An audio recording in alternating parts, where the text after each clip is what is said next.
Good afternoon to all attendees to this ChemOrbis webinar. I'm Ezio Filippi from ChemOrbis Italy office, which looks after Europe activities of ChemOrbis.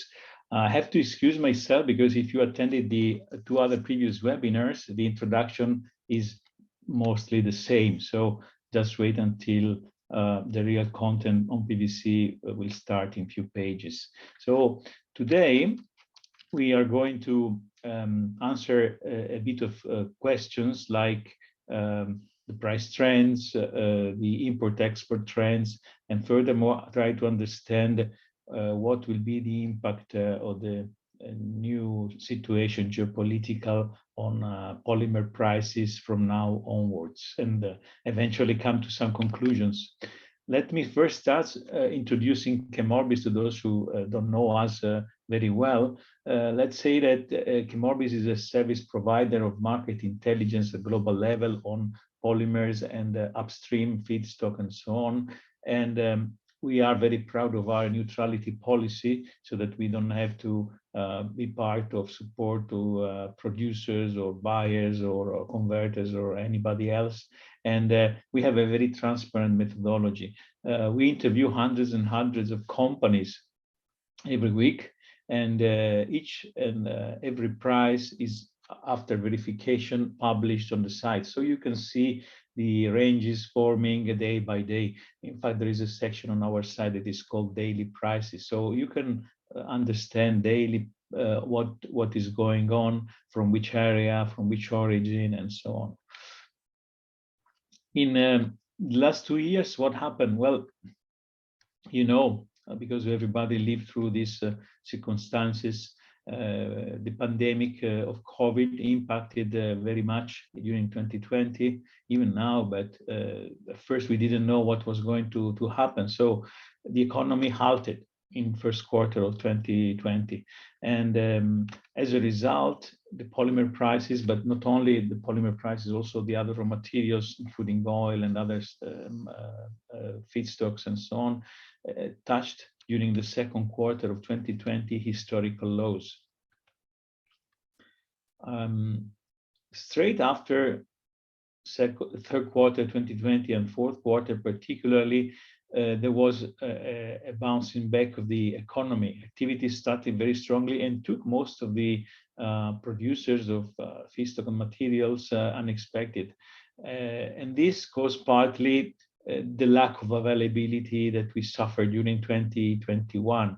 Although most of the problems came not only from the producing part, so not enough production to meet the demand that was going very fast during 2021, but mostly it was aggravated by the logistic issues.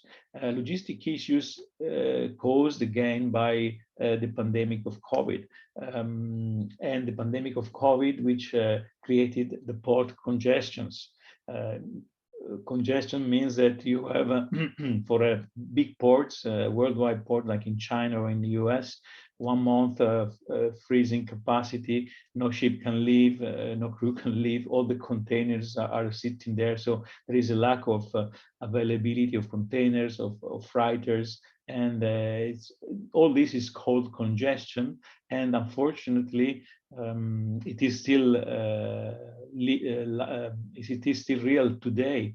We thought during 2021, particularly second part, that the logistics were improving during 2022 because of new investments, imports, facilities, new containers capacity, ships, and so on. But on top of money, it takes time to realize all that. So we are still struggling, and partly again because of COVID situation protracting so long. We saw during 2021 a sharp increase of oil and raw material prices. Oil is still up through the roof because of geopolitical tension. We will talk about it later. Many polymer prices touched their highs in 2021, the second quarter, historical highs this time, really. And you can imagine, if you are a converter but also a producer, all this has an impact on your credit lines. If you sell or if you buy the same volume with a double price, you can imagine the impact. And of course, most recently, starting the second part of 2021, we saw issues for availability of energy in some areas, not only price, but also today is more, let's say, common to hear complaints about energy costs, electricity, and so on. And it is really serious because plastic industry is highly dependent on energy. It's a very energy dependent sector. And you remember, of course, starting in the second half of 2021, many producers issuing energy price surcharges, and probably there will be many more coming if the geopolitical situation, the war between Russia and Ukraine, is not going to find a peaceful solution very soon. What are we going to expect in 2022? Well, of course, the economy grew very, very strong during 2021, and all the forecasts, and even the most recent, that taking account the war situation, confirm that the growth of the world and also the different regions would be slower. It was lower before the war, and even slower now before after the war is happening. COVID is a question that is not yet resolved. We are seeing the light at the end of the tunnel, but there may be new variants for which we don't know yet the impact, and there may be spreads in low vaccinated areas like Africa or the Far East. The logistics, unfortunately, is going to live with us for the whole year, probably towards the end of 2022. If COVID goes away, we will see some relief. Imagine that some producers were considering to move products from the Far East, particularly those who Europe, for example, is very dependent by train, by railway. Nowadays, of course, it's not possible because of the Russia issue, but they were considering this, and the delivery date would be even shorter than by ship. By ship now it takes 3 months or more, provided you can find one, and not discussing about the cost, it would take you more than 3 months. For rail, they talk about 45 days. Another issue that is going to be aggravated by the high oil price and tensions and so on, is the inflation. Actually, this can lead a certain level of inflation is good up to 2%, 2.5%, and so on. If it is bigger than that, it may lead to stagflation, which is, let's say, you cannot grow and the prices go up and all is slowing down, all the activities are slowing down. And then not to forget about the monetary policies. Think about countries which have weak currencies, and one day after the other, they suffered 30, 40, 50% devaluation. It means that for those countries, I'm thinking of, for example, for Turkey, which in a few days they saw a devaluation of more than 50% during the last part of 2021. All is blocked. All the imports, you can imagine, all your costs, you have a traveling material coming to your country, you cannot clear it because you have extra costs to pay.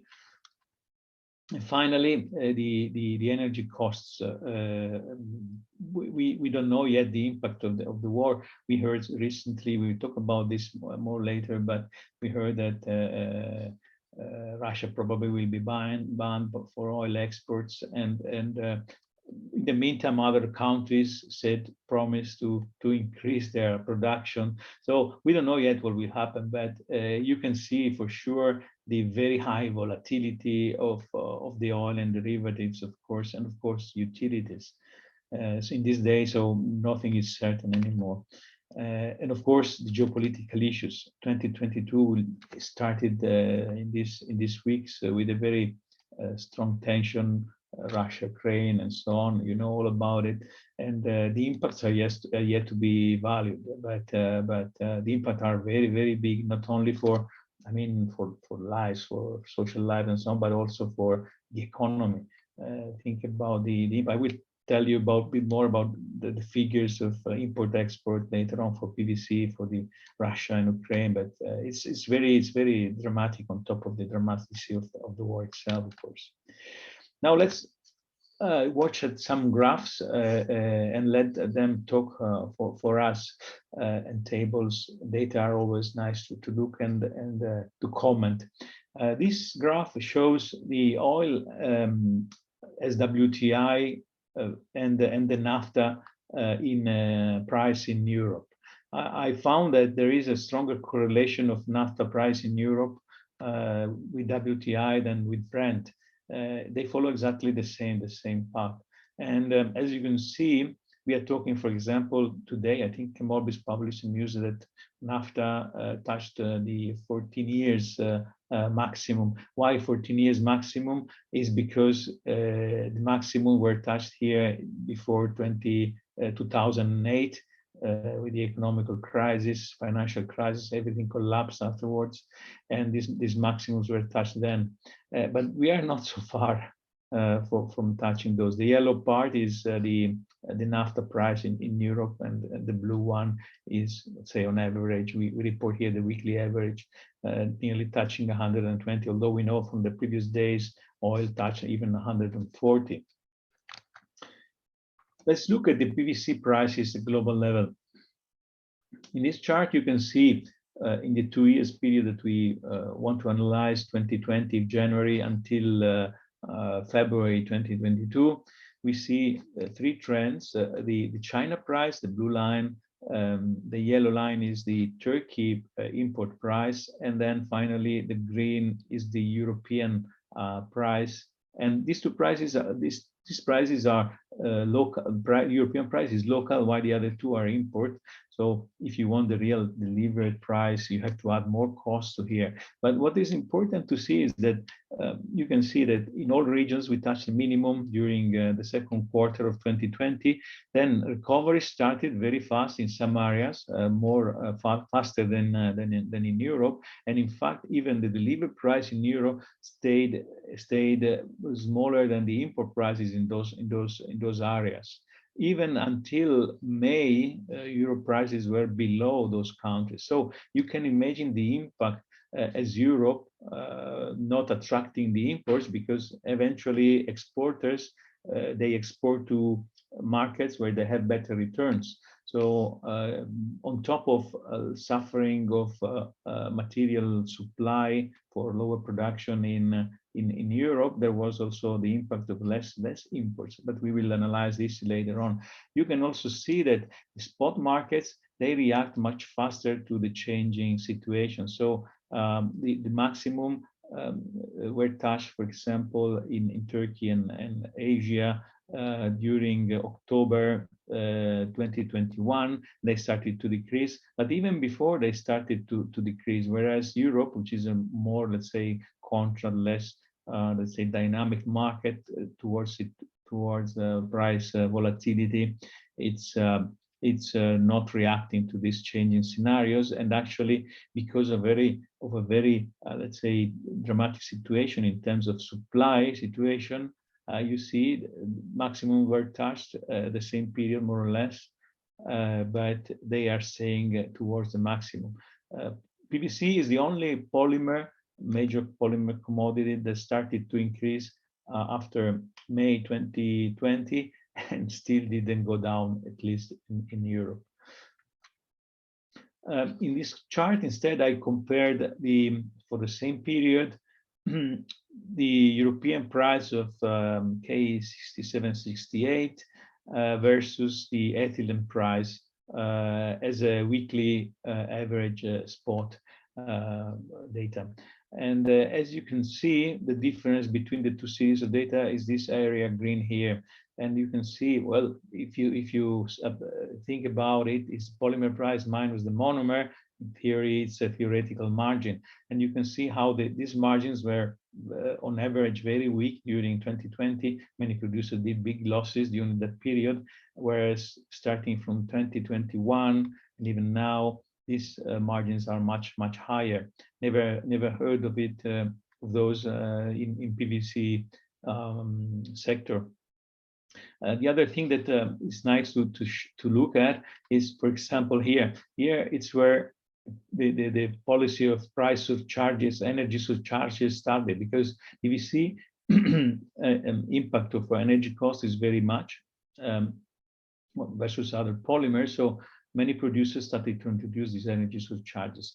After that, starting second quarter 2021, the ethylene price stayed more or less stable, whereas the polymer price increased. So it was totally unrelated to the feedstock. It's mostly supply-demand situation. There is not enough supply to match the very strong demand in PVC. Now let's look at the PVC import-export. First, we look at China, then Turkey, and then Europe. For China, I have made a plot with yearly values. So the blue bars are the imports, and the yellow are the exports. As you know, China invested a lot in PVC because building and construction were a very strategical segment for China. So they invested very early in plants, new capacities, mostly based, unfortunately, on coal, because coal and environmental pollution became an issue also in China. Anyway, those capacities are there, and you can see that year by year, even 2021 is a year that is complete, so you can compare with the same years before. The imports decrease for China, so imports are below even 500,000 tons. At the same time, you see, during 2021, China exported nearly 1.8 million tons of PVC. Not, of course, in Europe, mostly in nearby areas, so Southeast Asia mostly. But this is interesting, the exports from China. This is the Turkey situation, again, 2020, 2021, complete year. I see exports basically non-existing for Turkey, negligible, whereas the imports grew. There are ups and downs because also Turkey invested in local capacities in making PVC in Turkey. But you see the size of the imports anyway, nearly 0.8 million tons. And finally, Europe. For Europe, I plotted a different period, actually the same that we use for prices, by month. So you have the blue, which are the, this is Turkey again. Import-export for the last 2 years. Monthly data, blue is the import, and the yellow is the export, negligible. And of course, this is the price as the statistical price average published by the Statistical Institute, where you can see the increase after May 2020 until until January, actually. And you can see also very sharp decrease from November to December to January. This is because of the monetary issues mostly, not because the demand didn't, let's say, push, but because of the monetary issues.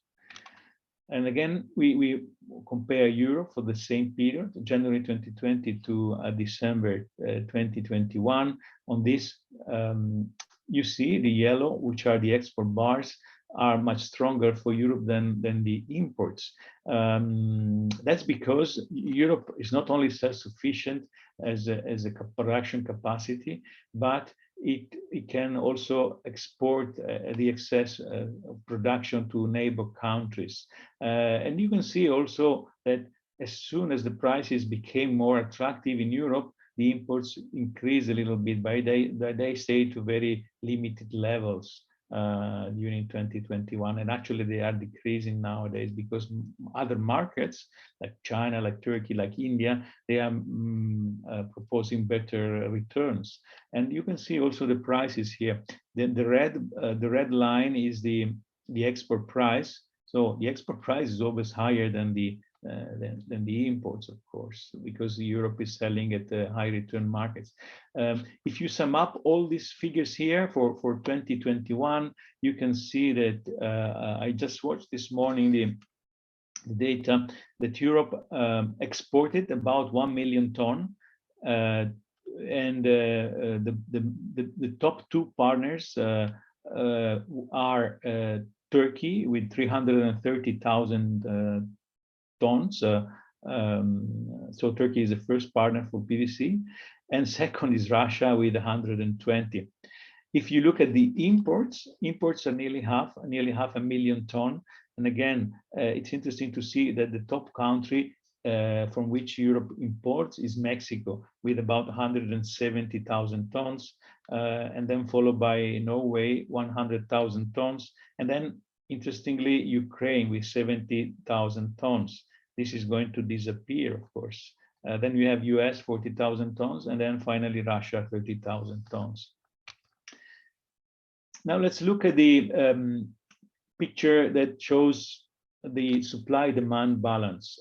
So first I'm going to show you a graph that says that during March 2020, these are the missing tons in kilotons, of course, on a global level. You can see also that Northeast Asia and Europe are the ones suffering most. And this includes not only PVC, but also the monomer, okay? So that's why the figures are so important. But you can see that it has been suffering all the previous months. What we see here as the 6 months ahead is a nicer picture, but of course, we don't know what could be the force majeures or the plant maintenances that might occurring during the next 6 months. But these are the missing tons, and up to now is very, very critical, and Europe is also very critical here. There are the new capacities that are going to be started in these months, and you can see here the monthly effect of new capacities. Again, it's polymer and monomer, and they are starting in Northeast Asia, more in China, basically, few in Americas, and also in Southeast Asia and India. And the new capacities on top of this next 6 months, you can see here the year. Whole year, more capacities are supposed to be started in the coming years to make the supply situation of PVC look better, of course. 21, 22, 23, then we have a gap of 2 years, and then 2026. And you see also where the new capacities are going to be built in the coming years, mostly in the US, then we have Thailand and China as a main 3/4 of the way. Finally, if you sum up all the two graphs of missing tons and new capacities, you have this kind of chart here, where you have the situation divided again by regions for any given month in the previous 6 months and then 6 months ahead. Of course, because we miss all the maintenance, force majeure, etc. The next 6 months looks nicer, and they are critical nowadays for Europe and we saw for Northeast Asia here. Situation is going to improve anyway, particularly if the supply situation, which will facilitate import exports, will give a big impact on the easing of supply worldwide. Now let's look at how the prices may evolve in the next 12 months. So in ChemOrbis we developed a model which takes into account the short-term factors and the long-term factors. As a long-term factor, we have few. Basically, we take the oil forecast and natural gas forecast published by the EIA. Actually, the most recent one was published a couple of days ago. And they say, of course, this is our forecast, but there is a lot of uncertainty given the situation of the world and so on. But once we know this data, we put them in our model and we make the considerations in the coming days. So we now have this data. we have put it in our model. We started the review of the discussion eventually, which will consider also the short-term factors, which are supply demand related more than the long-term ones. It can be international trends, it can be currency, it can be logistics, whatever. Usually within the next week, we should be publishing the March issue. What I'm showing you in the coming slides is the previous month's report, because the current month one is not yet available. Let's start with the energy forecast. This is the energy forecast that was available in February. You can see the two lines for the oil, WTI and Brent, and you can see the line for the natural gas. Basically, the prices were seen, particularly for oil, going to decrease because of the reduced growth of the economy versus 2021 and the increase of inventories. So the economy is growing less, output of oil production is increasing, inventories are increasing, and therefore at global level you may see a downturn, although downturn from 90 to 60, 70, not below those, so it's still very high levels, but still decreasing trend. Now let's see what was published a couple of days ago. So the situation changed, but not so dramatically. Of course, the scale that you see, the oil wouldn't fit the previous chart, whereas the natural gas stayed more or less stable. The big impact is on the oil. Now we are thinking about, we are hearing 120, 130, 140, but it's very volatile. Today, for example, the oil lost a bit of ground because some countries like EAU and Iraq promised to increase their output, and immediately the oil prices retraced. But again, the situation, of course, starts from 120, 115 level and goes down, but where? To the 90 levels, not to the 60, 65 or 70. So still decreasing because of the surplus of inventories, but not to the previous levels. Interesting. Now let's look at the PVC price forecast, but please bear in mind that this forecast was published last month, so things are changing a bit in these days. That's why we publish every month, because every month there is a different situation of factors to take into account. And anyway, you have to think that the report is made of 8 pages where we comment on graphs, charts, and so on. This is the final end result, so it has to be synthetic, like I show you in one page. So for Europe, we saw that for February and March, we already predicted an increase, which is good actually, and then stabilization, then an increase because of seasonality, and then started to go down on improved supply situation eventually. But this did not take into account the war, of course. War may cause a probably steeper increase in the coming 2 months, March and April particularly. Let's see. In Asia, what we forecasted in this chart, you can see the India price, Southeast Asia, and the China price. As you can see, in January, February, we already were taking in account an increase of prices in that area that was supported by the very strong demand and the imbalanced supply-demand situation. And then stabilization, but stabilization at very high levels, as you can see here.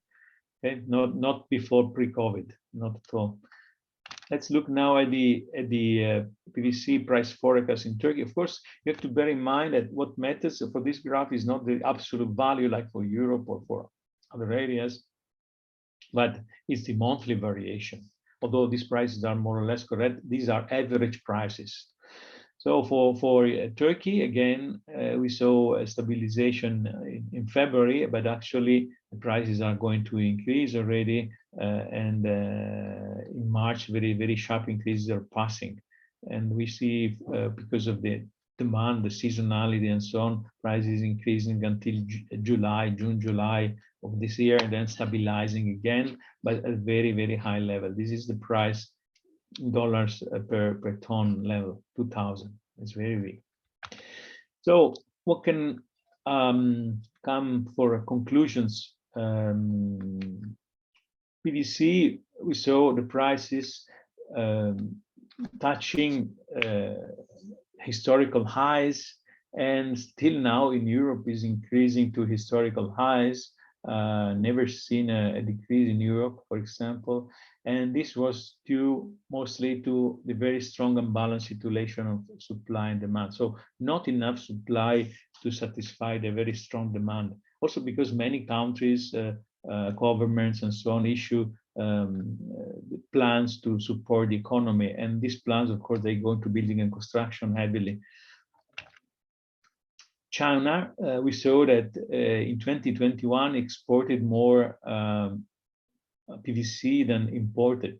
So China will increasingly needs less imports for PVC, and actually they may start to export, although not. I wouldn't envisage them to come to Europe or to other countries. They will stay to the nearby areas.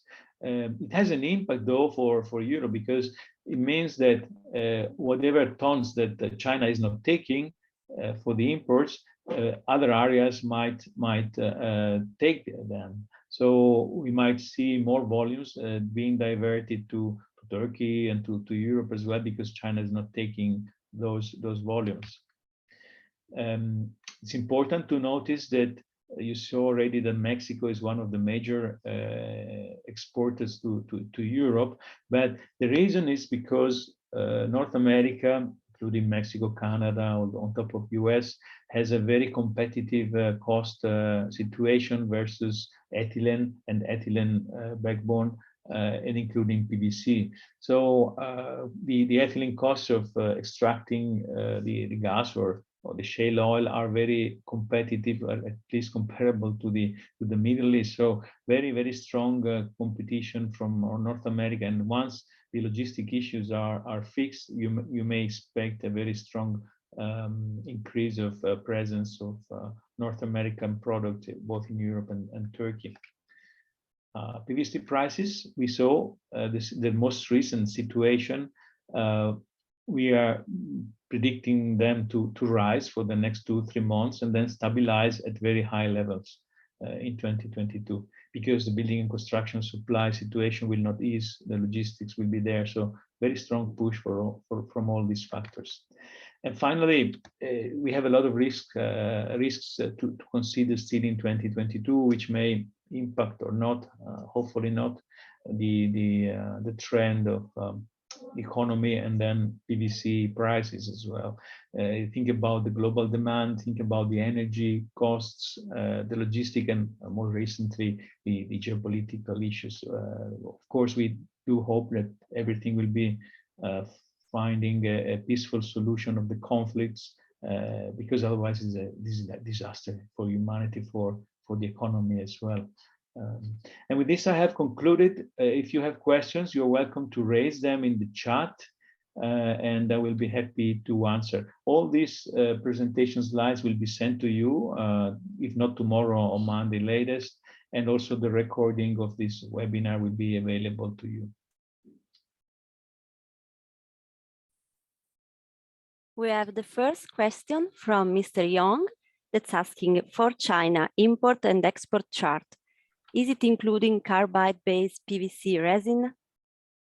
Yeah, it's including everything. Yeah, absolutely.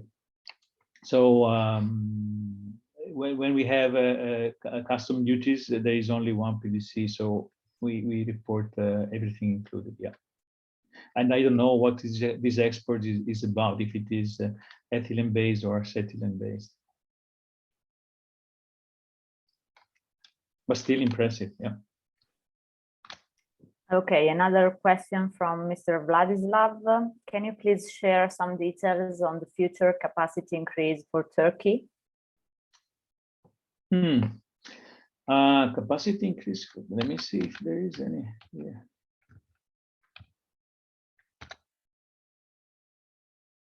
Actually, there isn't. Probably it's recent, not in the coming. But since we have the data, I for making this presentation, I use our tools. So they provide these nice charts and so on. So I don't see any Turkey increasing capacity plan here, but we might have indeed, and I will send Mr. After the presentation, after the webinar finishes, the details. I may check on site, but I don't want to distract. Well, actually, I may, but no, it's too difficult. Okay, can we go to the next question if there is? From Mr. Laizan, one question: how much electricity megawatt is needed to produce 1 ton of PVC? I don't know. You can Google it. It's probably there. I know that the cost of energy is very, very big. So it can be up to 60% of the cost of a ton of PVC is represented by the energy. So you can make your calculations. If the PVC is now 2,000, mostly two-thirds of it comes from the energy. Okay, and then we have a question from Mr. Vladislav that's asking, are the prices including transportation or are ex-work? Well, these prices probably he refers to, they are, for when I compare globally, for Europe, they are FD, which means free delivered. Yes, so they include everything. Delivered to the buyer's plant. In the case of China, Turkey here, I prefer to plot the CIF main port for China, which means you have to add clearing duties or whatever other costs and final transportation costs to the buyer's plant that might be included. So you can have bigger prices than this, but import prices are nice to look at because they anticipate the trends, and particularly not for PVC in this case. I'm sorry about that, but what's happening in the spot markets, particularly for polyolefins, you can see happening in Europe 1 month or 2 months delay. So these are interesting trends to track. Okay, the next question from Domenico Keddu. According to the maintenance and force majeure scenario in Europe, shall we expect a shortage in PVC also this year, or the extra production in US and Asia will provide the lack in Europe?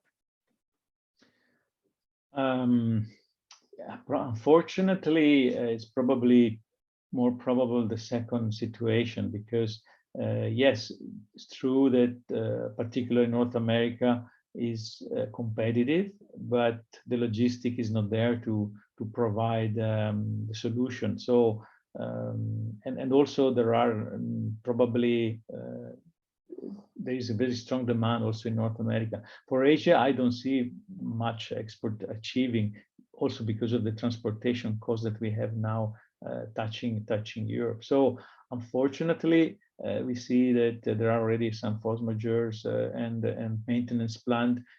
It's going to be a very let's say critical situation, I would say, at least for another 6 months in Europe for PVC, where we may see prices still going up. And as you can see, probably in March, we will see Europe prices probably stabilizing, and again, Turkey and China surpassing these levels, which means again, no imports. You don't attract, you are cheaper than the other markets, so you don't attract the imports because the other markets are providing better returns. So unfortunately, be prepared to this situation, which might be critical, particularly if some force majeure add up to the planned maintenances for Europe.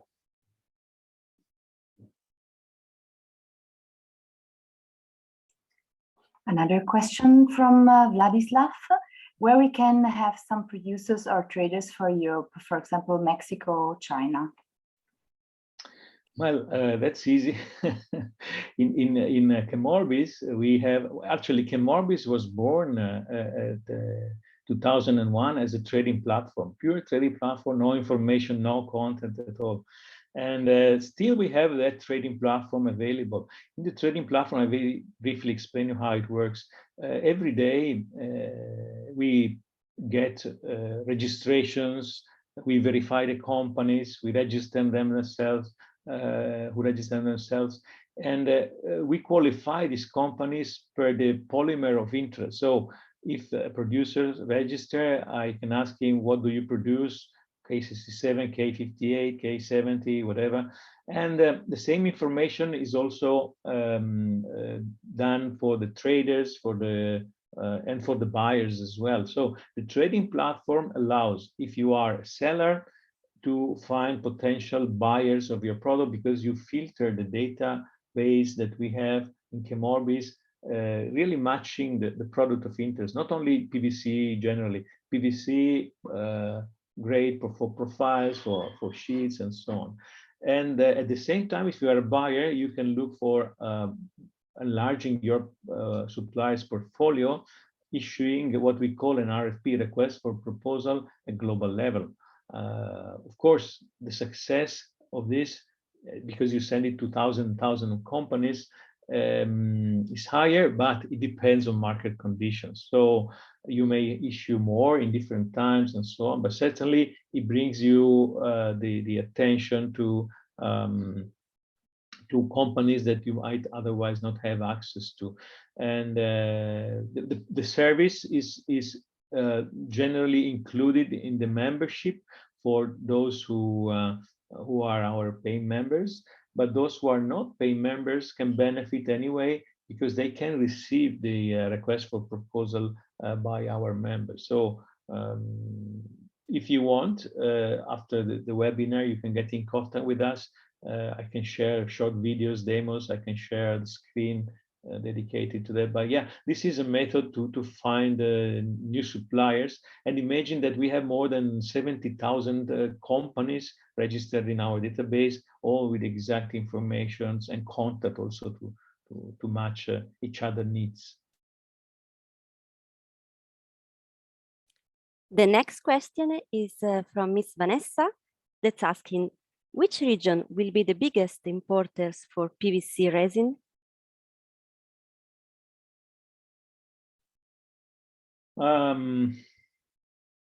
I don't have the data here, but I think it will be the Far East again. Easy to say, probably because and India as well, because so Asia in general should be the one that is lacking supply, whereas Europe, we saw it's exporting more.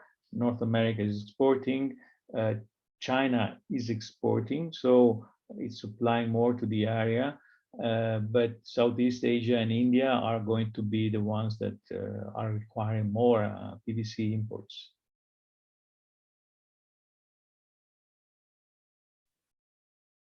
Okay, the next one is, did ChemOrbis study a scenario if the war between Russia and Ukraine prolonged on the impacts of PVC, especially linked to shortage of energy for local production in Europe?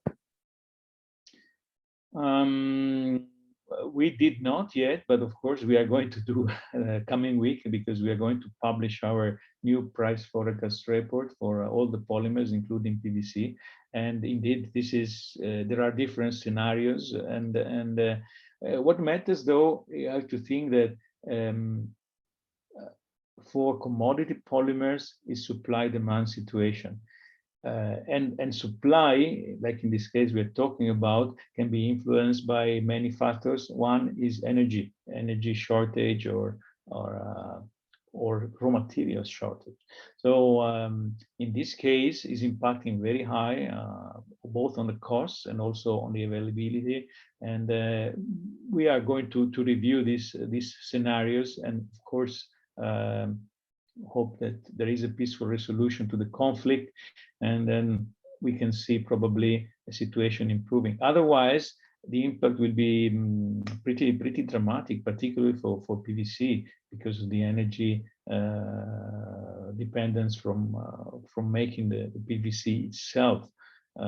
That's why probably we heard energy surcharges in 2021, but probably they are going to become new requests in the coming weeks.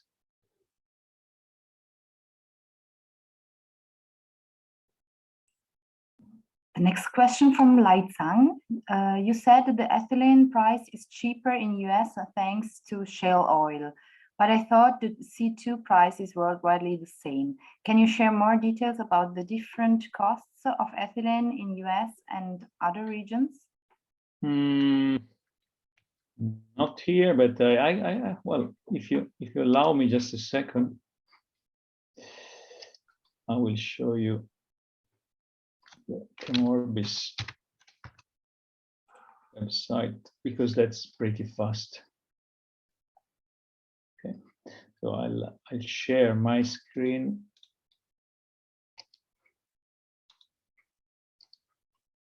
Like I see it. So let me check. I will momentarily show. I will share the whole screen so you can see different applications. Just a second.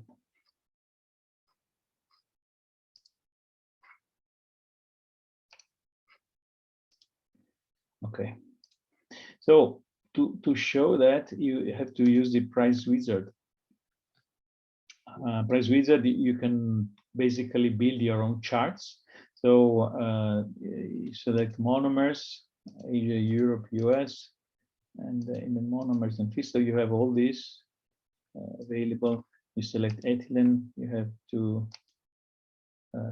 China, Europe, US, for example. You leave out Southeast Asia, you know those here. Create the chart. And we can have, for example, 52 weeks.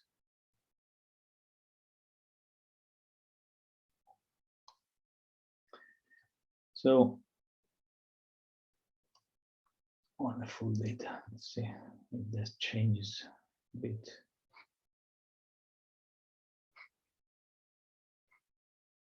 Okay.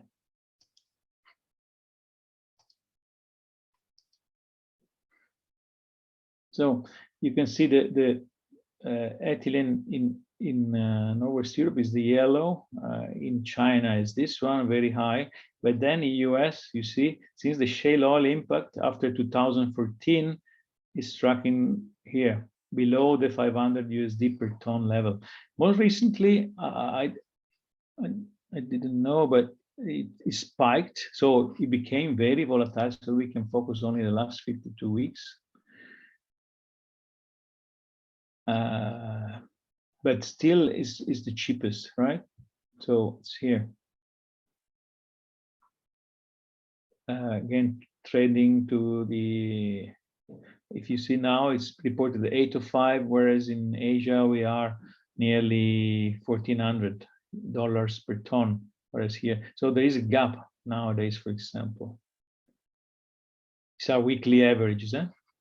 So I hope this answers your question. The thing is, it's cheap to make ethylene in the US, particularly because of the shale gas. They feed the ethylene, the shale gas to the crackers, which can be running on gas, and they are very efficient, very selective. Actually, INEOS as well built big ships to move this gas to Europe to feed some of their crackers. Okay, next question. The next question is from Mr. Steele, that's asking, are you aware of the duties percentage for PVC to Turkey from China? PVC Turkey from China. I am not, but it can be checked, of course. I don't know of my mind here, but there is maybe another daily prices here. Daily prices detail. Let me see if I get it straight. Otherwise, I can provide later on. You can contact us again and we can provide the answer. Okay. But the thing is, we might not have imports from China. Okay, import China, offer received by Turkey. They're 6.5%, see? And these are real prices. As you can see, our methodology as well. So for this week, we reported two prices yesterday for China origin polymer. Interesting, because it's hitting Turkey again. It's an offer received. It can be purchased, it can be sold, offers given instead of offer received. But in this case, you can see the info source, the price that we reported, 1850 or 1900, and the duty is 6.5%. UT is not included here. Okay. Good. We found the answer. Next okay, question. the next one is from Mr. Polte. Do we have to expect a remarkable impact on PVC imports to Europe from the US as a result of increasing energy and raw material costs? Yes, provided there is the logistics support. In this moment, of course, or in the last 2 years, we saw a spiking in transportation costs, particularly for the route Asia to Europe. More than $10,000, $15,000 per container. So that makes every polymer price not workable to sustain those transportation costs. For US to Europe route, of course, the price is doubled, but they double from 700 to 1400. So it's still, if you put on top of your price per kilogram, price per ton, a workable level. A problem nowadays is the logistics is not there. So there are no ships, there are no containers, and there is a strong demand also in the US. So I don't see it as a solution in the short term. If the logistics will find a solution, then we will see a very strong import from US by Europe. And of course, that will happen as long as Europe stays at these very high levels. Prices are very high nowadays, and we think that they are highest in the world, so they may attract more imports, definitely.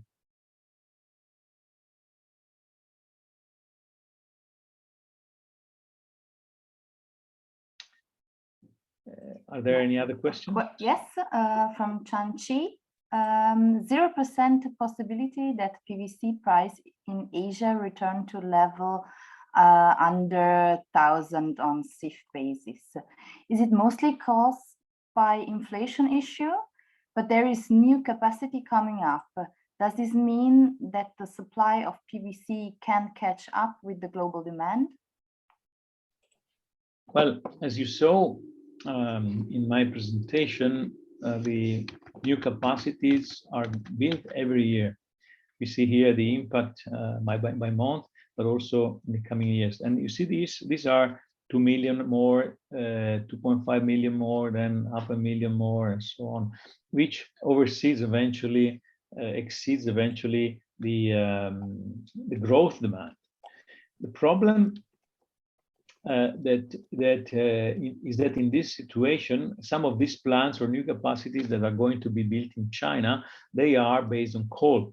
Okay, so pre-war, let's say a few weeks ago, I would have said maybe there is a concern to use these extra capacities because of coal, environment, air pollution, and so on. Nowadays, this is coming secondary. So these extra capacities might be used fully and bring relief also to prices. Imagine that the price is a result of, again, sorry to simplify, but supply demand. Until there is an unbalanced situation, very strong demand, not enough supply, the prices will remain high. Fortunately, because we are talking about commodities, as soon as the supply situation is improving, you will see immediately a benefit, or let's say price decreasing, and this might be faster than expected. So I don't think that it's impossible to go back to the pre-COVID prices, lower prices below 1,000 or whatever. It has to have two things in favor. First is the supply, so capacity should be there. Second, the logistics should be there to move around competitively, cost competitive cost the goods around the world. So provided those two items are okay, then we will see prices going down. Same for other polymers. Don't think for PVC is any different. PVC is seen as a critical polymer for developing country because it's really linked directly to the GDP growth, to the improvement of life quality and so on. And in some areas nowadays, there is very strong demand. So as long as demand is matched by new capacities and logistics is there, yeah, we should see at relief in prices maybe in the second part of 2022, even earlier, if the situation of geopolitical issues is finding a solution, peaceful solution. And then we have a question from Miss Anastasia. Do you know when Petkin will start producing? I didn't know that they stopped producing, actually. Sorry, I'm not on the tip, but we can see if this information is available here. So, Middle East, Turkey, C# increase Petkin's production. Now we can filter by production news. So Petkin and production news. Let's see. Maintenance. Okay, it's here, June 3rd. No, this is 2021. No, there is no recent one. And let's see if there is anything here. Production news. Boom. Offline capacities. PVC. Market. Central Asia. No, let's see all. Country. Apparently, we didn't report in our news. That doesn't mean that it doesn't exist, of course. Unfortunately, the information, I don't know, but I'm sure that my colleagues from Turkey will know for sure. So we can provide it later after the webinar. Sorry about that. Okay, we have Vladislav that raised his hand. Yep. Okay. He wants to speak. Microphone Yes. activate. So how can I do that? Yes, I'm trying to activate the microphone. This one, huh? Okay.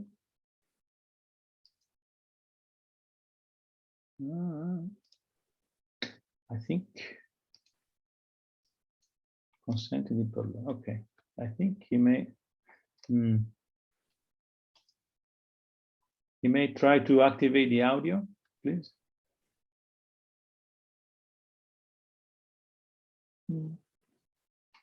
That probably may be an issue. So you better write your questions because yes, with the settings. Because he asked before to see something about Turkey because you showed. Okay, we have it. Yes, we hear you. Hi. Yeah, so I was asking about the future production increases, and there was a diagram. Yeah, this one with the United States, China, and I believe there was Turkey as well. Let's see. Turkey, yeah, this is the one. 600,000 tons. Yeah. So I wanted to clarify. Yeah. Turkey location. Turkey Sasa polyester. New capacity starting in 2026. Investment of new units starting in 2018. Completion of all project was expected until 2026. Oh, okay. Thank you very much. No problem.